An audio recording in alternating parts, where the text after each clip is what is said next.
This video is reviewing simplifying radicals. So what are radicals? Well, a radical indicates an inverse operation to raising a variable to a power. Let's take the operation x, where I raise it to a square, x squared. To reverse that, I use the square root of x squared to get me back to x. So raising to a square and taking the square root are inverse operations. Similarly, if I raise a variable to a cube, I cube it, I use the cube root of x cubed to get back to x. So cubing and cube root are inverse operations. So a radical is the symbol that represents the concept of an inverse operation to raising a power. What operations can you use with radicals? Can we add them? Let's take a look at the square root of 5 plus the square root of 3. Would that equal the sum of 5 and 3, the square root of the sum? That would mean that the square root of 5 plus the square root of 3 equals the square root of 8. Well, square root of 5 and square root of 3 and square root of 8 are irrational numbers, but I can approximate them. So looking at it, the square root of 5 is about 2.236. The square root of 3 is about 1.732. Clearly, that does not add to the square root of 8, which is 2.828. So the sum of two radicals, like the square root of 5 plus the square root of 3, does not equal the radical of the sum of the numbers. Okay, so now I've provided a counterexample showing that the sum of two radicals is not equal to the radical of the sum of the two numbers. I can't add the numbers inside the square root of 5 plus the square root of 3. I can't add 5 and 3 and take their square root and have a true sentence. Can I subtract? Well, you know that addition and subtraction are usually like twin operations. So we would guess that it wouldn't work. Let's try an empirical example. Square root of 5 minus the square root of 3. I'm saying it does not equal the square root of the difference, 5 minus 3.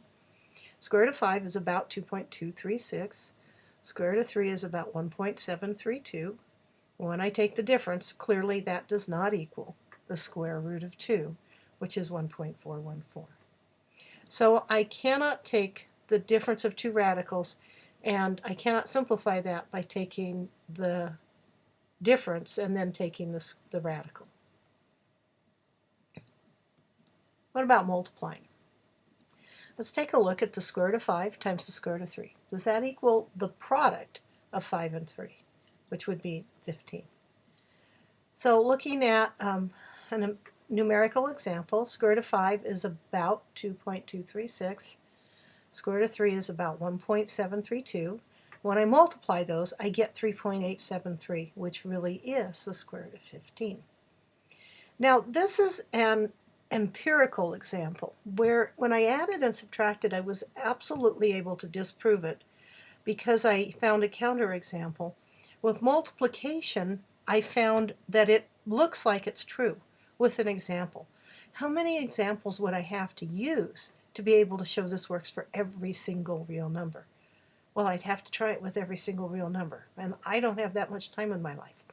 So empirical examples are good for giving us a hint as to whether something is true or not, but we will actually have to prove this at some point to be able to accept it as actually true. For now, we're going to acknowledge it. Later on, we'll come back and prove it with exponents. But it is true that if I take the product of two radicals, like the square root of 5 times the square root of 3, that it equals the radical of the product, 5 times 3. What do you think about division? Since division and multiplication are related operations, probably it works. Let's take a look at an empirical example. Take the square root of 15 divided by the square root of 3. Does that equal the square root of 15 divided by 3, which is the square root of 5? Well, square root of 15 is 3.873. The square root of 3 is about 1.732. When I divide them, I get about 2.236, which is the square root of 5. So the quotient of two radicals does equal the radical of the quotient of the numbers. How about powers? Well, I can actually prove this one without using an empirical example, because the square root of 5 squared means the square root of 5 times the square root of 5. We just accepted that that means I could take the square root of 5 times 5. So the square root of 5 squared is the same thing as the square root of 5 times 5, which is the square root of 25, which equals 5. So why does addition and subtraction not work? Well, it's all because of the distributive property. It's like combining like terms.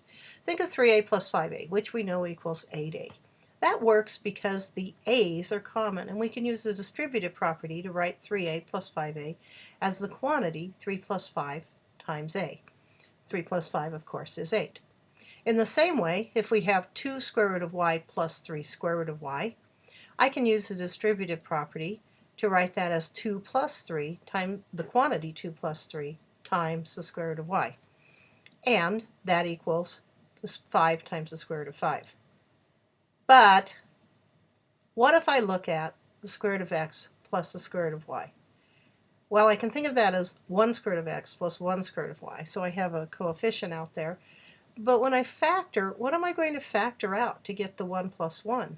I can't factor out a y, square root of y, because I don't have one in both terms, and I can't factor out a square root of x because I don't have it in the same terms.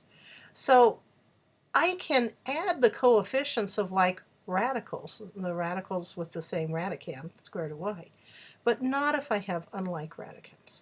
That's why addition and subtraction generally does not work. So let's summarize. What operations can you use with radicals? Well, you can't add them, but you can add the coefficients of like radicands. You can't subtract them, but you can subtract the coefficients of like radicands. You can multiply them, you can divide them, and you can take powers. So let's look at an example. Take 3 square root of m plus 4 square root of m. That's by using the distributive property, 3 plus 4 times the square root of m, or 7 square root of m. Now let's look at a multiplication example. 6 square root of a times 3 square root of a. I can use the associative property to rearrange these so that I have the rational numbers, 6 times 3 together, and the irrational numbers, the square root of a times the square root of 2 together. Then 6 times 3 is 18, and a times 2 is 2a. So I have 18 times the square root of 2a. Here's another example. 5 root 3 times 2 root 7. Again, rearranging them using the associative property, I take the rational numbers 5 times 2 and put them together, and the square root of 3 times the square root of 7. 5 times 2 is 10, square root of 3 times the square root of 7 is square root of 21. But look at 5 square root of 3 plus 2 square root of 7. Now I'm adding them. Do I have like radicands? I don't. So this cannot be simplified. Now, what about simplifying radicals? Let's look at a couple of other things. Take the square root of 12. When I simplify a radical, I want to make sure that I have all of the perfect square factors out of there. So simplifying radicals involves factoring the radicand into factors so that at least one factor is a perfect square. Whoa! I guess that means I need to know my perfect squares. So here's a list of some of them, and you should know your perfect squares. If I look at the square root of 12, I want to think about which of those squares, 1, 4, 9, 16, 25, 36, 49, 64, are factors of 12s. Obviously, the 1 really isn't going to help us at all. But I notice that 12 is 4 times 3. I wouldn't want to use 6 and 2 because neither 6 nor 2 is in my perfect square list, but 4 is. So I write the square root of 12 as the square root of 4 times the square root of 3. And then I break out those factors, the square root of 4 times the square root of 3, but the square root of 4 is the same as 2. So I have simplified the square root of 12 to 2 square root of 3. So let's look at another example, square root of 72. So I look at my perfect square factors, 4, 9, 16, and so on, and I want a perfect square that is a factor of that 72. Well, at least 9 works. So I'm going to make a factor tree, and I'm going to put 72 equals 9 times 8. Now I need to take a look at that 8. Does it have any perfect squares lurking in there? Because if it does, I want to write it as a product of perfect squares too. And sure enough, 8 is 4 times 2. So now I have 72 equaling 9 times 4 times 2. Notice I put my perfect squares first. That is going to make it easier when I simplify it. So now I break out my factors, and then the square root of 9 is 3, and the square root of 4 is 2. So I have 3 times 2, which is 6. Those are both rational numbers, times the square root of 2. That's simplified. You know, if I thought about it a little bit, I would have remembered that 72 is 36 times 2. That would have been a little bit faster, because when I do that, then I only have a couple of numbers that I have to bother factoring and splitting out. However, it really doesn't matter whether I use 9 times 4 times 2 or 36 times 2. What's important is that I factor 72 so that I have all of my perfect square factors. And it doesn't matter, in the end I'll get the same answer, just depends on how many steps you want to go through. So here's an example for you to try. Remember to factor the radicand and look for perfect square factors. What I'd like you to do is pause the video, finish this problem, and then check it.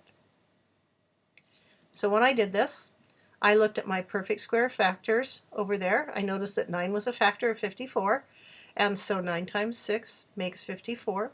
I split out my factors, and so then I have the square root of 9, which is 3, times the square root of 6. Here's one more example. Again, pause the video, go ahead and simplify this, and then come back and check your answers. So the factors of 432 are not obvious to me, but I noticed that 4 plus 3 plus 2, adding the sum of the digits, is 9. And I know that if the sum of the digits add to 9, that 9 divides that number. And so I know that at least 9 is a factor. So I'm going to use a factor ladder, and I have 432 divided by 9, which gives me 48. And 48, I could have chosen 4 and 12, but I decided 16 times 3. So my factors of 432 are 9 times 16 times 3. Then I split it apart, and the square root of 9 is 3, the square root of 16 is 4, times the square root of 3, so 432 is 12 square root of 3. By the way, that means that I could have used 144 times the square root of 3, and it also means I could go backwards and write 12 square root of 3 as the square root of 144 times the square root of 3, which is square root of 144 times 3, which is 432. Okay, so we're going to get a little bit more complicated. Let's take a look at the square root of 75, x to the 4th y cubed. You want to do exactly what we've been doing. You want to find all of the perfect square factors of this number. So square root of 75 is 25 times 3. There's a perfect square. And then x to the 4th is x squared times x squared, perfect squares. And y cubed is y squared times y. So now I'm going to rearrange it and break it apart. And I want to rearrange it using the associative and commutative properties so that all my perfect squares are in front. That just makes it easier for me when I simplify it. So now I take the square root of 25 to be 5, the square root of x squareds, both of them are x, and the square root of the y squared is the y. And then inside the radical I have the square root of 3 and y. So when I simplify it, I get 5 x squared y times the square root of 3y. Now I didn't really need to break x to the 4th into x squared times x squared, because if you know the square root of x to the 4th is x squared, you can do that. However, if you're stuck or you're not sure, it's always easiest if you just break everything down into perfect squares, and it'll work. Let's take a look at square root of 12 plus 5 square root of 3. At first look, the radicals are different and I'm adding, so it looks like I can't do it at all. But I can simplify the square root of 12. Square root of 12 is the square root of 4 times 3, and that breaks down to 2 square root of 3 and 5 square root of 3. Now we have the same radicands, so I can factor out the square root of 3. That gives me 7 times the square root of 3. Okay, so we've reviewed a whole lot about radicals. You need to make sure that you practice these If you have some questions, make sure you talk to a math teacher near you.